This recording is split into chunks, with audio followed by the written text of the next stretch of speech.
Hey there, folks. I'm Joshua Orro, the Mustang Prince, and welcome to Mustang Prince Orro Reports. And today, I have a very special guest joining me today, another one whom you met before.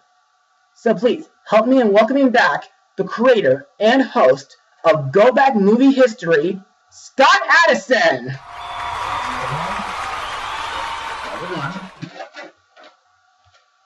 And I'm here. Oh, hey everyone, great to be back with Joshua on another blog this time. Now, to start things off, as I said during my Spaceballs blog, I wasn't always a Star Wars fan. Up until December 2015, after I saw Episode 7, which, may I remind you, was glorious in my eyes. And even though the franchise has had its share of ups and downs, and I do mean downs, Star Wars will always be remembered for the original trilogy. And say what you will about Rogue One or Episode 8, because I thought they were pretty good and they did their best to connect well. Now, on the topic of Star Wars, we'll be discussing a recent spin-off movie starring a badass space pilot who will become an important member of the Rebel Alliance. So, released on May 25th, 2018, the movie is Solo, a Star Wars story. Now let's blast off. Young Han Solo finds adventure when he joins a gang of galactic smugglers, including a 196-year-old Wookiee named Chewbacca. Indebted to the gangster known as Dryden Voss, the crew devises a daring plan to travel to the mining planet Kessel to steal a batch of valuable coxium. In need of a fast ship, Solo meets Lando Calrissian, a suave owner of the perfect vessel for the dangerous mission, the Millennium Falcon. So, what did we think of it? Well, starting with my opinion, I thought it was pretty good, though it could have been a hay of a lot better. It is better than Rogue One in Episode 8, but it has a few problems, and please, whatever you do, don't say it in 3D, because it may hurt your eyes. Good point. But anyway, before we move on to, or shall we say, before we get ahead of ourselves, let's move on to Mustang notes. Before selling Lucasfilm to Disney in 2012, George Lucas had already started development on a film about a young Han Solo, and he had hired Star Wars veteran scriptwriter Lawrence Kasdan to write the screenplay. However, when Kasdan left to help finish the script for Star Wars The Force Awakens, he left his son Jonathan Kasdan, who had been unofficially helping him, in charge of finishing the script for Solo until his return. In February 2013, Disney CEO Bob Iger confirmed the development of two Star Wars standalone films, each individually written by Kasdan and Simon Kinberg. Shortly thereafter, it was reported that Disney was working on two films featuring Solo and later Boba Fett.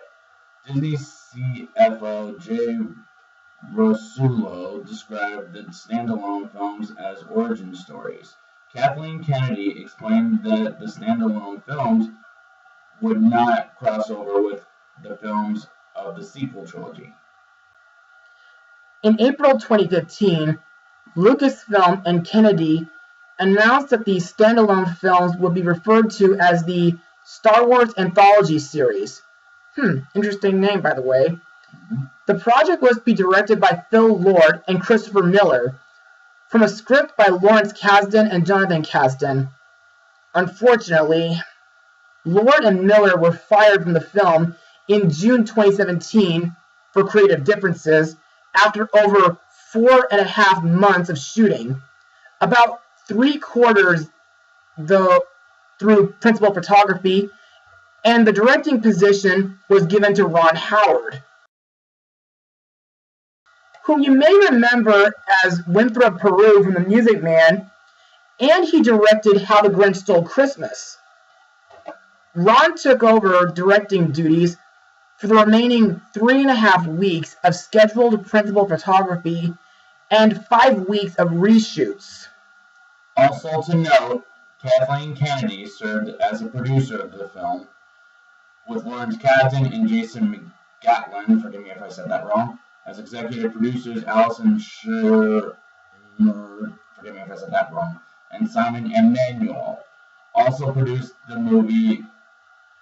In May 2016, Lawrence Kasdan stated that filming would start in January 2017.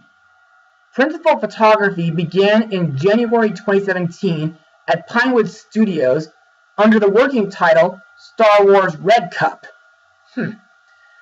By February 10th, the film had spent $54.5 million on production. Lucasfilm announced that principal photography started on February 20th, 2017. Bradford Young served as the cinematographer for the movie. In May 2017, filming moved to Fassa Dolomites in Trentino, Italy, and to the Canary Islands. Lucasfilm also replaced editor Chris Dickens with Pietro Scalia and hired an acting coach for Enrigrich. And as they were unhappy with his performance up to that point, post-production was wrapped up on April 22nd, 2018. Now, there are a few parts that made this movie worth watching for me, because some parts of the movie were pretty reminiscent to other Star Wars movies, like Episode 5 and 6.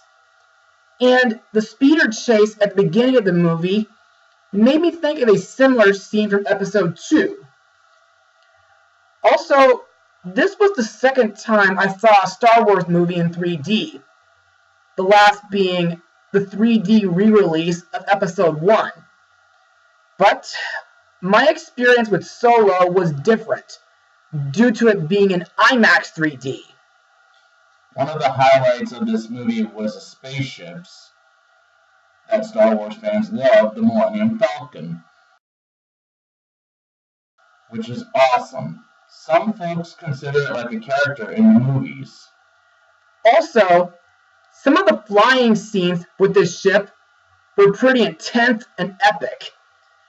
And it makes me excited for the upcoming ride at Disneyland in summer 2019. Plus, the rest of the action scenes were pretty neat. And I'm also surprised that the movie mentioned Jabba the Hutt in this movie. There were things that I wasn't surprised nor was I happy with either. For example, Darth Maul in this as a hologram in this with speaking lines. That's a good point. And I was a tad shocked to see that he was still alive in this, due to the fact that Obi-Wan Kenobi killed him in Episode 1. I mean, is this movie trying to convince us that the Clone Wars and Rebels series are canon with the films? 'Cause I don't want to believe so. Anything else, Scott? Well, a few of the characters weren't that memorable to me. But we'll get to them later. Yeah.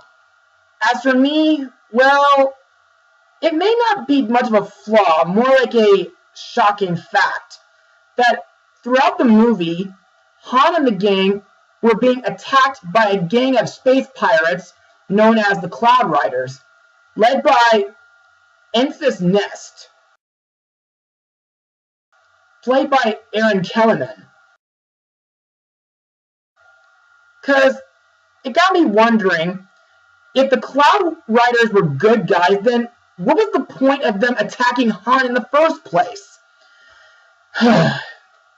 Anyway, let's move on to the cast and see how they did in this film. Our hero, Han Solo, is played by Alden Ehrenreich, best known for Hail Caesar and beautiful creatures. Han is a cynical smuggler who is a part of Beckett's crew. When asked how Solo differs from the Solo of latter Star Wars films, Ehrenreich stated, "I think the main thing that's different is that Han we meet in this film is more of an idealist. He has certain dreams that follows, and we watch how it affects him as those dreams meet new realities. Realities that are harder and more challenging than he expected." Fun fact, the original Han Solo actor Harrison Ford met with Ehrenreich, giving him some high insight and words of advice, which is pretty cool in my eyes. In my opinion, I don't think this guy is as charismatic as Harrison Ford, but that's just me. I think you did a pretty good job in my opinion. Next we have Han's Wookiee sidekick and best friend, Chewbacca, who's played by Joonas Suotamo. Now, in all honesty, Chewie is one of my favorite Star Wars characters, probably due to the fact that he's loyal, and I'm surprised that Han can speak Wookiee. Also, the filmmaker did a pretty good job adding subtitles to translate the Wookiee language, though it only happens a few times in this movie. Also, I think Chewie is awesome when it comes to battling evil. Next, we come to Lando Calrissian, played by Donald Glover, who has been in The Muppets and Spider-Man Homecoming, and he'll be playing Simba in the upcoming live-action remake of The Lion King next year. Lando is a smuggler on the rise in the Galaxy's underworld.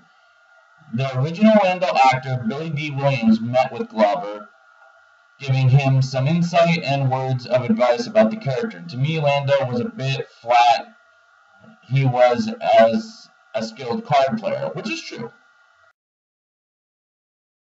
Next we have Lando's droid companion, L337, voiced by Phoebe Waller-Bridge. To me, while she's not in too much of the movie, she has quite a rebellious persona. But it was kind of strange that she and Lando have a romantic relationship, since normally droids and humans don't mix, if you know what I mean. Next up, we have Tobias Beckett, a criminal and Han's mentor, played by Woody Harrelson, who has been in the Hunger Games trilogy,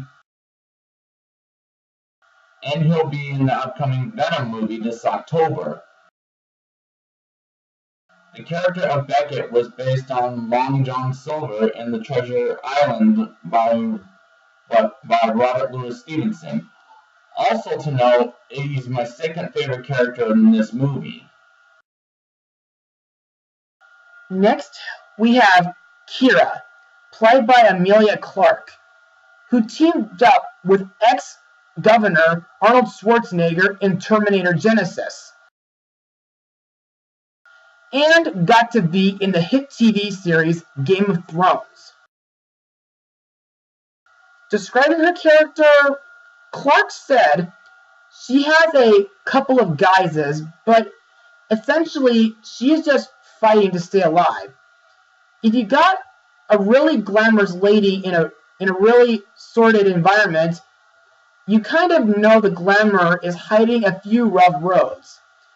With regard to her character's relationship with Solo, Clarke offered that they grew up as comrades, essentially.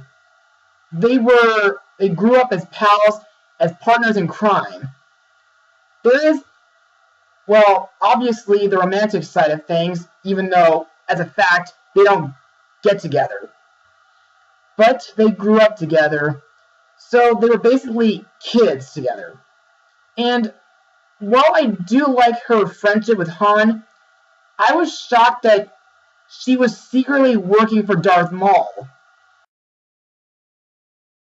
Finally, we have we have come to Dragon Boss, a crime lord played by Paul Bettany, best known as Vision from the Marvel Cinematic Universe.